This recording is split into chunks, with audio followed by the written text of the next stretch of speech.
wá tán bí ìyàwó gbọ́kọ sánlẹ̀ ọkọ yọké.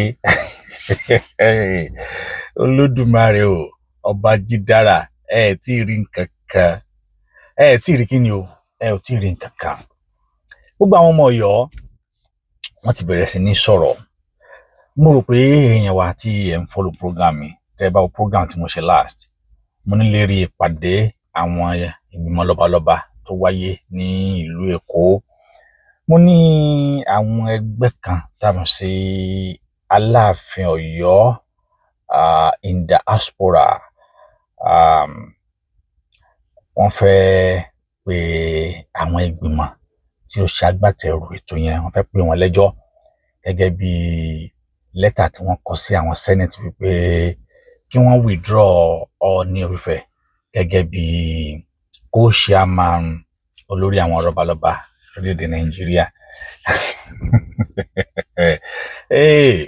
Àṣé àti rí nǹkan kan, àṣé kìíní ń já wọn jẹ burúkú, àṣé ń ta wọn lára, àṣé wọn ara wọn lè gbà mọ́.